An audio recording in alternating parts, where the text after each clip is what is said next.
पिछले 7 दिनों में भारत ने ऐसे ऐसे खेल किए हैं जिसकी चर्चा अब पूरी दुनिया में होगी। आपने शायद ध्यान ना दिया हो, मगर पिछले 168 घंटों में भारत को गाली देने वाले देश खून के आंसू रो रहे हैं। भारत ने जो कर दिखाया है वो शायद ही दुनिया का कोई देश कर पाए। पिछले एक हफ्ते में भारत ने स्पेस, स्पिरिचुअलिटी, डिफेंस और इंफ्रास्ट्रक्चर के क्षेत्र में असंभव लगने वाले काम कर दिखाए हैं। भारत के लोग दुनिया के किसी भी कोने में हो, ये वीडियो देखने के बाद उनका सीना गर्व से चौड़ा हो जाएगा। शुरुआत स्पेस यानी अंतरिक्ष से करते हैं। स्पेस एजेंसी इसरो की वजह से भारत अंतरिक्ष में 2 स्पेस क्राफ्ट्स को सफलतापूर्वक डॉक करने वाला चौथा देश बन गया है। डॉक का मतलब 2 अंतरिक्ष यानों को एक साथ जोड़ देना है। भारत से पहले ये काम सिर्फ अमेरिका, रूस और चीन ही कर पाए थे, मगर इसरो ने उन तीनों देशों से भी कम बजट में यह काम कर दिखाया है।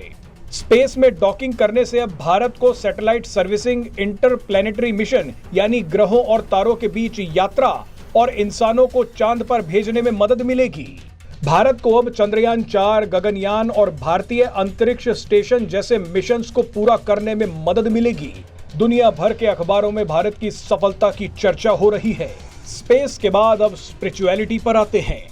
भारत में दुनिया का सबसे बड़ा धार्मिक और आध्यात्मिक उत्सव महाकुंभ चल रहा है। 45 करोड़ लोग महाकुंभ में आएंगे। इनमें लाखों विदेशी शामिल हैं।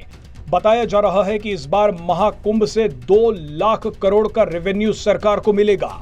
दुनिया का कोई देश इतना बड़ा और चमत्कारिक आयोजन नहीं कर सकता। अब बात करते हैं डिफेंस यानी रक्षा क्षेत्र की।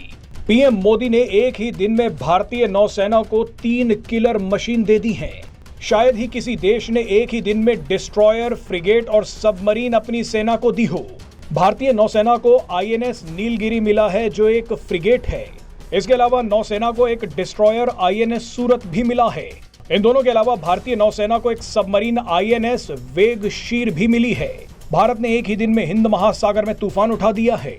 अब आप भारत का चौथा धमाका भी देख लीजिए। इंफ्रास्ट्रक्चर के क्षेत्र में भारत ने कश्मीर को कन्याकुमारी से जोड़ दिया है। भारत ने कुछ समय पहले जम्मू कश्मीर में दुनिया का सबसे ऊंचा आर्च रेलवे पुल बनाया था, जिसे उधमपुर श्रीनगर बारामूला रेल लिंक परियोजना के तहत बनाया गया था। ये लाइन कश्मीर घाटी को भारतीय रेल नेटवर्क से जोड़ती है।